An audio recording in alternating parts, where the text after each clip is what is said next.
दावत वलीमा की पुरवकार तकरीब में नवानी अवामी महाज के कायद साबिक जिला नाजिम हमीद अकबर खान नवानी, उम्मीदवार PP 91 रशीद अकबर खान नवानी, मलिक ज़हीर अहमद उतरा, साबिक सूबाई वजीर नईमुल्लाह खान शहानी, चेयरमैन CPLC शेख मोहम्मद अयूब, राना अब्दुल्ला पीरजादा, राना मोहम्मद अबू बकर, मोहम्मद सलीम खान, मोहम्मद निसार अहमद, रमज़ान खान बलोच, कैसर खान संधीला, मुनीर खान मगसी, फहाद मुगल, राना अब्दुल जब्बार, राना लुकमान पीरजादा, मोहम्मद यूसुफ रहमानी, मोहम्मद अजीम गादी, चौधरी अरशद चीमा, ज़ियाद तुफ़ैल चीमा, मुख्तियार बबली, उमर हयात, राना मोहम्मद सलीम, ज़फ़र अली पेप्सी, अदनान भट्ट, राना ताहिर अब्बास, अवैस कमर गादी, मोहम्मद नईम गादी, मोहम्मद सुलेमान, फैसल गादी, मोहसन गादी, राना वकार बाकर, बाबर गादी, CO अपना बखर अदरीस इमरान राना, MD अपना बखर मोहम्मद सलीम गादी, मोहम्मद वसीम गादी समेत हल्का अहबाब अजीज़ कार ने शिरकत की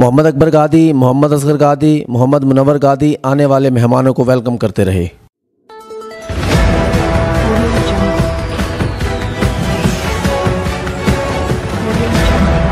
अपना बखर, क्योंकि ये अपना है।